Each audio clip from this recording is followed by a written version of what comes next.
7,000 অস্ত্র লেখ না কেন, বা পাকিস্তান থেকে কিছু আমদানি করুক না কেন অস্ত্র, এদেশের বাঙালি লাঠির সামনে তারা টিকতে পারবে না, মুক্তিকামী মানুষের সামনে তারা টিকতে পারবে না ইনশাআল্লাহ।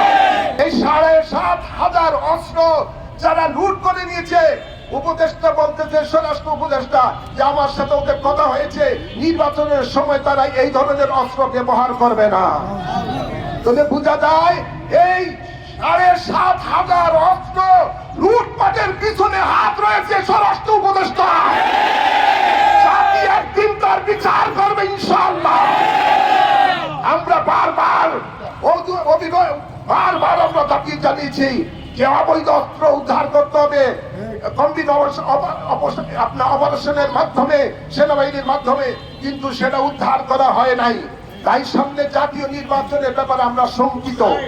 এই শঙ্কিত এই কারণে জঙ্গিবাদীরা এই ধরনের অবৈধ অস্ত্র দিয়ে তারা আপনার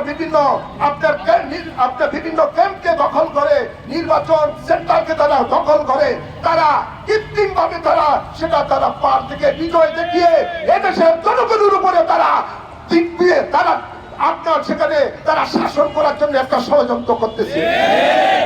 Bashundhara public school and college 2026 শিক্ষাবর্ষে ভর্তি চলছে।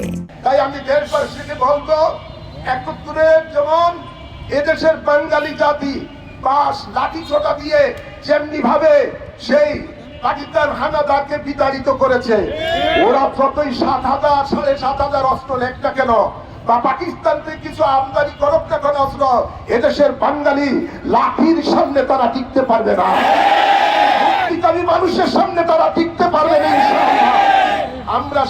আমরা প্রস্তুত রয়েছি, দেশবাসীকেও প্রস্তুত থাকার জন্য আমি অনুরোধ করব।